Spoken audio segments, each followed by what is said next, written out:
Hello, lovely people out there. I'm Kate Hill, and I am here to give you that best, unbiased and honest commentary about the property markets, along with some really awesome hints and tips. And today it's time for our weekly news update. So just really quickly, before we get started, as always, want to ask you today's question. Are you experiencing that fear of missing out at the moment? The markets are really, really hot. There isn't a lot of stock out there. Where are you buying and why? Tell me your stories. And just really, really quickly, if you're interested in what is happening with the Sydney property market, then you absolutely need to watch this video right here. Okay. So today I'm going to be covering off on the Australian Bureau of Statistics data that confirms a migration away from the cities to the regions, actual decrease in national residential property listings, auction clearance rates that are really, really high at the moment, and the banks supporting the lending law reforms. Okay, kicking us off today, Australian capital cities have witnessed the biggest loss of people into the regions on record. The ABS has confirmed the exodus to those more affordable lifestyle trends with the release of quarterly figures showing the movement of people around Australia. Now, some economists are calling this escape to the regions a stampede, and overwhelmed real estate agents are calling the demand on regional properties a boom. CoreLogic data shows regional home prices, on average, rising 8% over the year to January, which is the biggest jump in 16 years.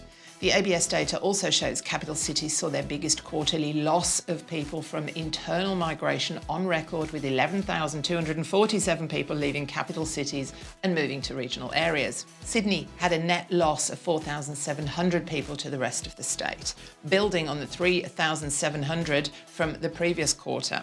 Melbourne also had a net loss of 4,700 people to the rest of its state. Brisbane went against the trend with a net gain of 230 people from the rest of the state, while Perth had a net gain of 710. Now, SQM Research has calculated national residential property listings decreased in January by 2.9% compared to 12 months ago. Listings were down by 10.5%, which is of course putting upward pressure on prices given high buyer demand.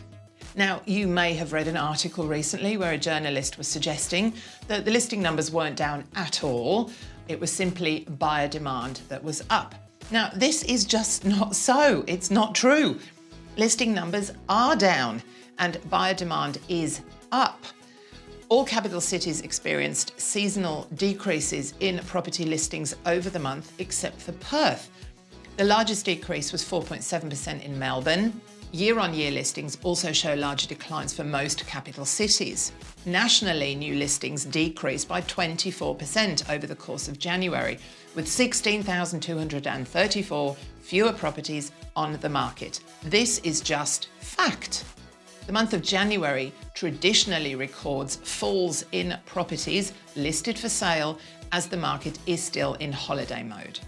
Now, generally, we would put this lack of new listings down to the slightly more depressed consumer confidence over the last few months. People have been really quite reluctant to sell, while there has been, because of COVID, obviously, uncertainty around the job markets, and people have been reluctant to sell and upgrade or just move in general. People have needed stability and they wanted to stay put.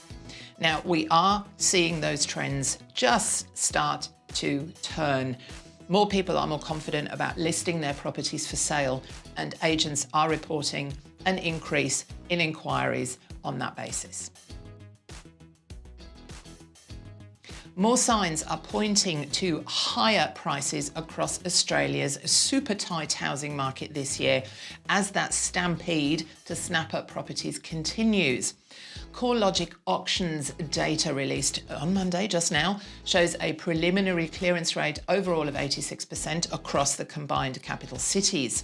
Now that's up on the previous week. More homes went under the hammer, with 1,529 properties. Sydney had a clearance rate of 89% compared with 77% a year ago. In Geelong, for example, and Sydney's inner west, every single property that went to auction was sold.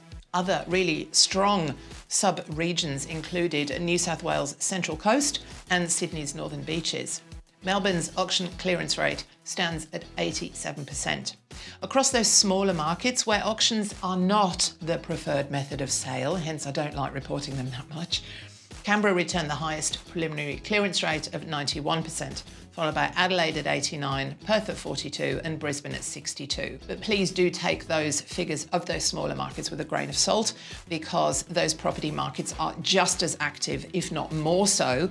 It's just that properties are not really sold at auction on the whole in those markets. CoreLogic has said that such strong auction results signals further upward pressure on housing prices amidst extremely tight advertised supply levels and above average buyer demand. Now, not surprisingly, the banks claim that the planned rollback of responsible lending laws will help customers, saying that it will lead to faster loan approvals by cutting the amount of detail consumers must provide on their living expenses. Now, some consumer groups are concerned about this, of course, saying it could lead to an increased level of mortgage defaults and a US-type subprime mortgage crisis if consumers aren't vetted sufficiently. The federal government is proposing changes that would mean banks are no longer subject to responsible lending obligations.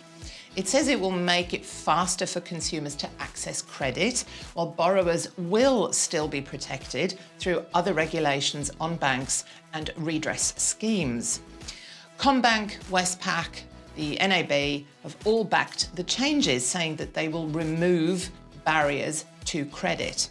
The NAB says that it will continue to assess if customers can repay their loans without falling into hardship.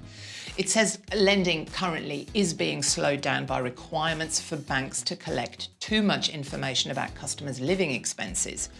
CBA also says that the banks are currently asking for information that customers find really burdensome to provide, but the data doesn't actually provide a useful guide on a customer's ability to repay the loan. Now, we will keep you posted on this and all other things property related as the year progresses. Now, I'm giving you the best commentary and content here on this channel, so please, shameless begging from me, let me ask you quickly, hit the subscribe button, click on the notification bell so that you're getting all my expert hints and tips around buying, owning and investing in property as soon as I post them. If you are enjoying the free content and you are finding it useful, please click on the important like button too. I really appreciate it, and I will see you again really soon. Bye.